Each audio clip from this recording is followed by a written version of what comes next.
3,12,000 कामं महाराष्ट्रातील ही पुढे जातच नाही, बंद पडली आहे। महाराष्ट्रातील लोकांना तुम्ही काढून टाकले, त्याचा जॉबलेस केला। केवळ आंदोलन केलं म्हणून कोणाला काढता येईल का? ग्रामसभेतून निवडलेल्या माणसाला काढून टाकायचं तुम्हाला कोणी अधिकार दिला? ग्रामपंचायतचा अधिकार कशाला काढून टाकला तुम्ही? माझ्या जिल्ह्यामध्ये 19 लोकांना काढून टाकलं आंदोलन केलं म्हणून। अध्यक्ष महोदय, पहिला प्रश्न आहे, राज्यात विशेषतः गडचिरोली, चंद्रपूर, बुलढाणा, ठाणे जिल्ह्यामध्ये महात्मा गांधी राष्ट्रीय ग्राम योजनेअंतर्गत 25-26 या वर्षाच्या तुलनेत मजुरांची उपस्थिती निम्म्याने घटल्याची आहे।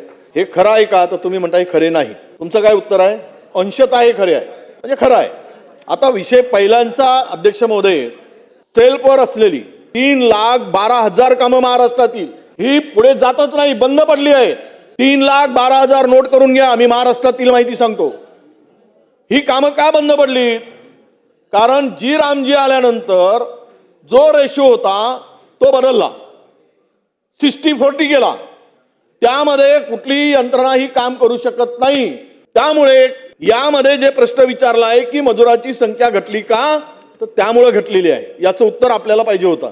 ते तुम्ही हे अंशतः खरे आहे असं म्हणून उत्तर दिलं। दुसरा प्रश्न आम्ही विचारलेला की असल्यास महात्मा गांधी राष्ट्रीय ग्रामीण हमी योजनेअंतर्गत 2024 मध्ये हे बुलढाणा जिल्ह्यातील वृक्ष लागवडीच्या संदर्भात होता की यामध्ये, आता अध्यक्ष महोदय मी आपल्याला लक्षात आणून देऊ इच्छितो की तुम्ही रोजगार सेवक आहेत, त्यांचे पैसे मिळत नाहीत, त्यांनी काही मागण्या घेऊन आंदोलन केलेत, महाराष्ट्रातील लोकांना तुम्ही काढून टाकले, त्याचा जॉबलेस केलाय। हे काय चाललंय? 20-20 वर्षापासून ते काम करतायत आणि त्यांना काढून टाकण्याचं कारण काय? केवळ आंदोलन केलं म्हणून कोणाला काढता येईल का? त्यांची नियुक्ती ही अध्यक्ष महोदय आपण तिथून सूचना करा। हा महाराष्ट्रातील अनेक गरीब कुटुंब, शेतमजूर, शेतकरी यावर विसंबून आहेत आणि हे संपूर्ण रोजगार सेवक हा निवडला कुठे जातो? हा त्या आमसभेतून निवडला जातो, ग्रामसभेतून। आता ग्रामसभेतून निवडलेल्या माणसाला काढून टाकायचं तुम्हाला कोणी अधिकार दिला? ग्रामपंचायतचा अधिकार कशाला काढून टाकला? माझ्या जिल्ह्यामध्ये 19 लोकांना काढून टाकलं आंदोलन केलं म्हणून। अजून पुन्हा काढणार आहेत 20-25 लोक।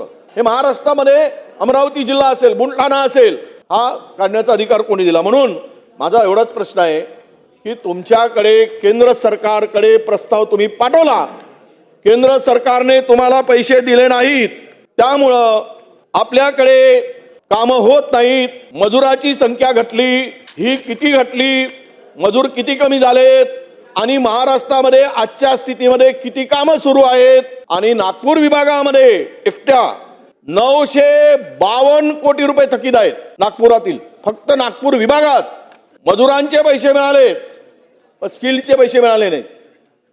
म्हणून माझा प्रश्न एवढाच आहे की तुम्ही ही योजना चालू ठेवणार की नाही? आणि केंद्र सरकार जर पैसे देत नसेल प्रस्ताव पाठवून, तर ही योजना राज्यात सुरू ठेवायसाठी आणि मजुरांच्या हाताला काम देण्यासाठी राज्य सरकार आपल्या तिजोरीतून पैसे करून खर्च करून ही योजना चालू ठेवणार आहे का? पहिला प्रश्न। आणि दुसरा की जे आंदोलन केले रोजगार सेवकांनी त्यांना परत कमी कामावर घेणार आहात का? रोजगार सेवकांना कमी केलेले नाहीत, पहिला मुद्दा। रोजगार सेवक पूर्वी जे काय काम करायचे त्याच्यावरती त्यांना निधी दिला जायचा, त्याप्रमाणे चालू आहे।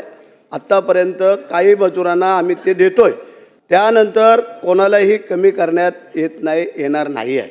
आणि हा जो काय तुम्ही उपजला की रोजगार हमी योजनेचा आता आपण बदल करतोय की जी रामजीमध्ये ते आपण कन्वर्ट करतोय, त्याच्यामुळे मजूर उपस्थिती घटल्याचा संबंध ह्याच्यामध्ये येणार नाही आणि ही योजना आम्ही चालू ठेवू आणि ज्याप्रमाणे मागणीनुसार काम मागतील त्याप्रमाणे देण्यात येईल, ह्याच्यामध्ये कुठंही तफावत करण्यात येणार नाही आहे। आणि जी रामजीच्या माध्यमातून ही रोजगार योजनाची जी होती ती बदल करून आम्ही चालू ठेवू।